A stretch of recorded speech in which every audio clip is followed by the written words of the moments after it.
When you start to think about the best anime studios today, what's the first studio that comes to your mind? You obviously have the heavy hitter in Mappa Studios, with them animating shows like Jujutsu Kaisen, Chainsaw Man, and Attack on Titan, just to name a few. You also have Studio Trigger with Cyberpunk Edgerunners and Panty and Stocking. You even have David Productions with Urusei Yatsura, JoJo's Bizarre Adventure, and Fire Force. So many studios within the last 5, maybe 10 years, all have had at least one show in their discography that found success in integrating itself in the broader anime community and have had their own round of discussion and dialogue, giving them staying power and more opportunity for similar success down the line. And if you're deep into the weeds of watching anime across the board like me, chances are you've definitely heard about some or most of these studios. And if this is your first time on this channel— First time? Yeah, you? No, not my first time. or if you're not familiar with the people that make up the brunt of what you watch, prepare to have your mind blown. Allow me to share some of those examples. Cygames Pictures, PA Works, Studio Passion, Production IG, Kyoto Animation, Studio Bind, Studio Toei, OLM Studios, Studio White Fox, Studio Doga Kobo, Biberi Animation, Studio Wit, Studio Bones, Sunrise Studio, just to name a few. But in light of all that, there is one studio that has gone on an absolutely generational run that I can say with 100% confidence that they have become my vote for Anime Studio MVP, my Anime Studio of the decade, which is doubly impressive considering the small fact that they were only founded in 2018. The studio that I'll be diving into today is none other than Studio Cloverworks. But before we dive into Studio Cloverworks, we need to turn back time before Cloverworks was a figurative sperm cell in the balls of its parent company, A1 Pictures, and how that was founded in turn.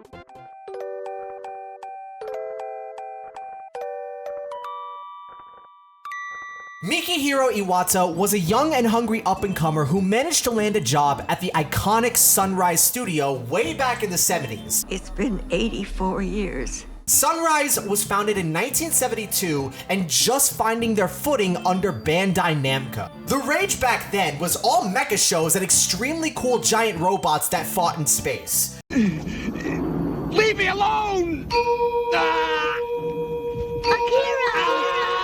So as the mech genre controlled the cultural conversation, Iwata took in all the experience he could in that time, painstakingly drawing and turning his talent into the result that contributed to what could be known as the golden age of the mech genre and anime as a whole. Eventually, he would get his first big break when he landed the role as a production assistant for the movie of a franchise that has spanned decades now and reinvented itself into multiple mediums, Lupin III, The Castle of Cagliostro, which would air in 1979. Because of this, Iwata would have multiple important credits in anime that were greenlit in the 80s and 90s, such as Heathcliff and the Cadillac Cats in 1984, Aim for the Ace in 1988, Lupin III Voyage to Danger movie in 1993, and various other shows. However, things would take a turn in 2005 when Iwata was tapped by the Aniplex executives to found the company that would become to known as A1 Productions.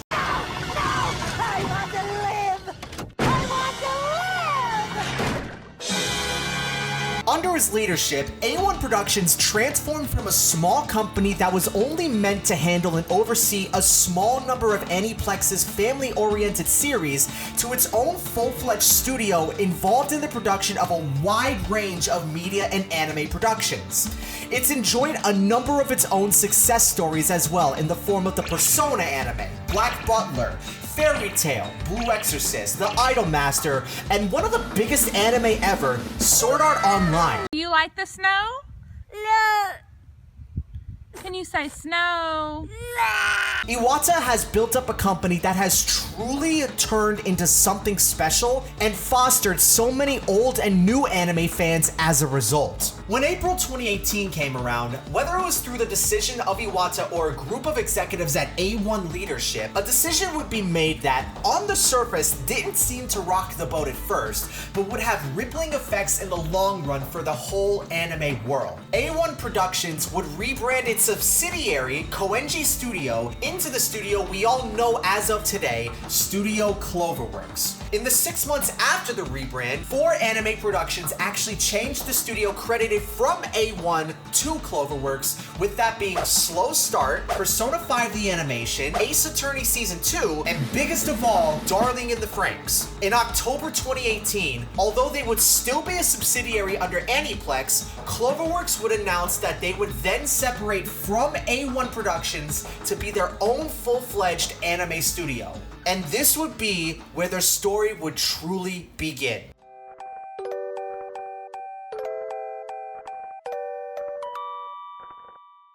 In the initial months to year or two of Cloverworks' existence, it was met with a mix of trouble and controversy, but also accomplishments. Where it shined was in shows like the first season of the Rascal series, Bunny Girl Senpai, and Horimiya. Both shows have fantastic direction, art quality, soundtrack, characters, voice acting, and dialogue, just to name a few of the things, and I'd be lying if I said that it didn't live rent-free in my head. Totally not acknowledging the fact that the Santa Claus series literally just aired last season, but that's beside the point. But where it had its high points, it didn't go without its really low points. Cloverworks also happened to be in charge of and oversee the production of shows such as Darling in the Franxx, Wonder Egg Priority, and The Promised Neverland. And believe it or not, all 3 of these shows had a singular common reason why they became as infamous as they are by the anime community.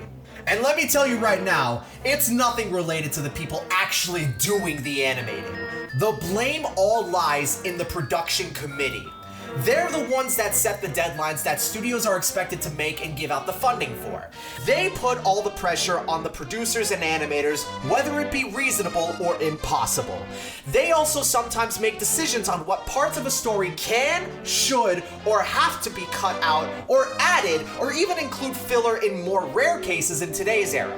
What happened with these shows is a telling illustration of what happens when the production committees prioritize saving money over everything else. In the case of Darling in the Franxx, the studio was at the mercy of the production committee. If you watch the show, you can most likely tell at which point the story and characters got all messy and jumbled together, and all semblance of investment pretty much instantaneously vanished. Like, it actually was pretty telling and was instantly recognizable when it all turned to shit. And from what I gathered upon doing some more research into the topic, after reading from other sources and from word of mouth, the production committee wanted to wrap up the whole show in one singular season, rather than extend the story proper into what it was originally supposed to be, mainly because they wanted to save as much money as possible. From a business perspective, I can understand the incentive. Money is money after all, and more money in person's pocket makes money having person happy. But for the people that gave their time to this show just to be wasted at its end, this was strike one. I know how much of a meme it is to say that The Promised Neverland Season 2 doesn't exist, and my simple brain still blows air out of my nose in amusement every single time. But unfortunately, it does exist, and I'm here to acknowledge that, as much as I don't want to. Its second season came right after an amazing build-up of the first season, where we were going to find out so many questions and where the plot was going to go from there. Who and what are the demons, and where do they come from? What's the organization behind it all? Is other parts of humanity still left in the world? Some of those questions would be left unanswered, especially for me since I only watched the anime. All because its production committee wanted its story to wrap up in the second season with the same reason for its failure as Darling in the Franxx, saving as much money as possible. But unlike Darling in the Franxx, it didn't just rush to an anime original ending, but it skipped entire arcs and put them into a slideshow, and then proceeded to go through a time skip with a happily ever after ending with absolutely no investment, and it left a really bitter taste in the collective anime watching mouths. Strike 2. Wonder Egg Priority was the only show of the 3 that I could say I haven't watched. But its problems with the end of the show were really well known and documented. At this point, I'm going based off hearsay, but the final episode that was supposed to lead to its conclusion only ended up creating more questions and loopholes. It also was interrupted on its weekly schedule, with the producers saying that instead of a final episode, a special one-episode finale would be aired sometime later, which... okay. Understandably, that killed any hype the show had, and now belongs in the ranks of the infamous, if it's ever brought up in discussions. Why the production committee made the producers go through all of that time and effort just for that ending to be the result and waste everybody's time, I will probably never understand. Maybe you guys can share more details in the comment section if you know more, because this case is just genuinely interesting and should be studied on what to avoid and how to avoid it if you're a studio head in charge of making an anime. But for all intents and purposes, this was Strike 3. With The Promised Neverland second season and Wonder Egg Priority both becoming as controversial as they were in the same year, in fact, the same exact season of Winter 2021, something had to change, and it had to change fast. Whether certain members of the production committee got switched out, or if Cloverworks got more funding to work with, we'll probably never know. But then the calendar year flipped to 2022, and that's when everything started to change.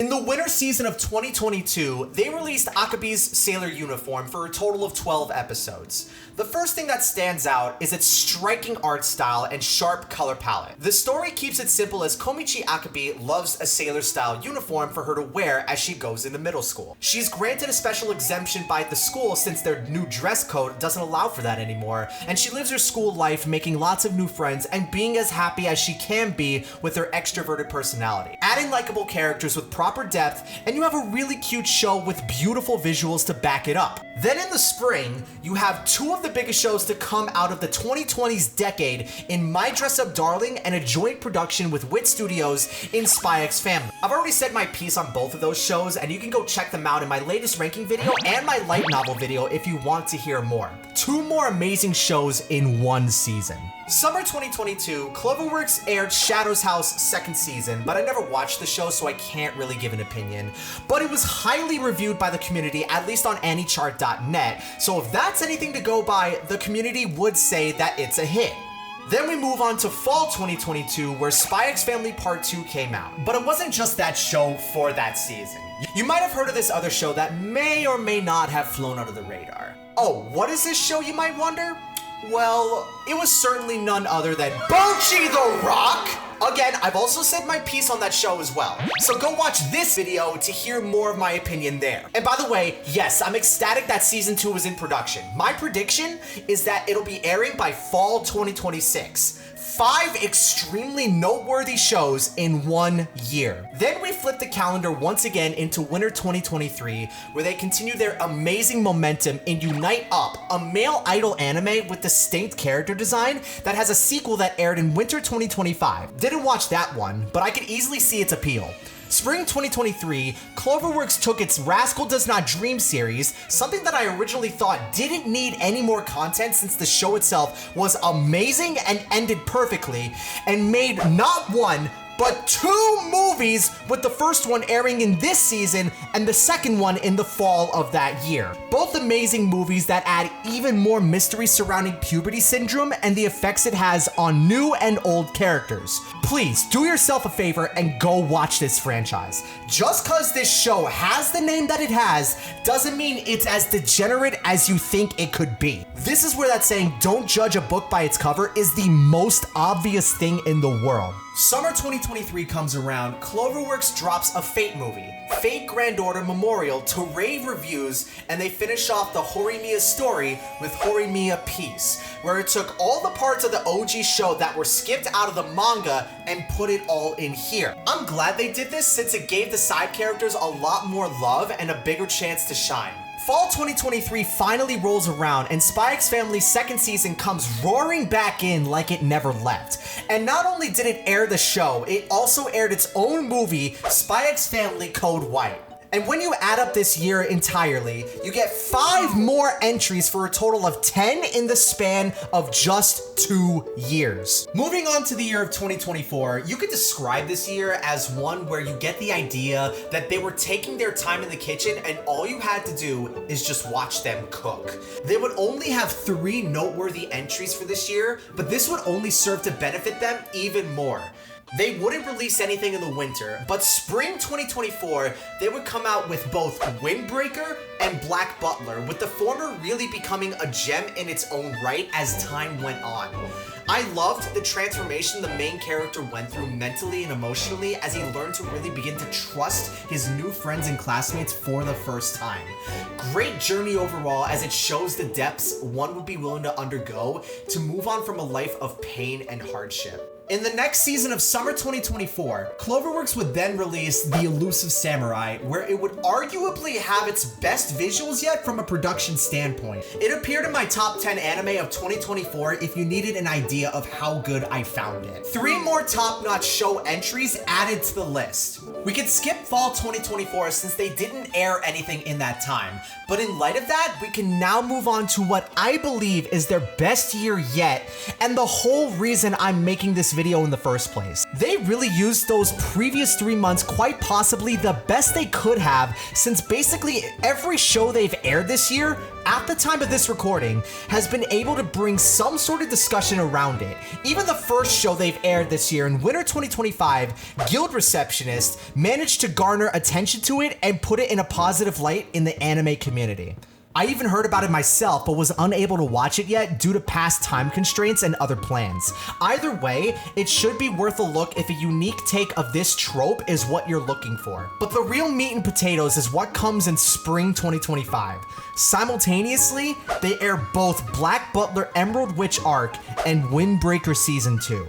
And now at this point in time, you could start to get a sense that this level of quality seems really attainable with just about anything they do.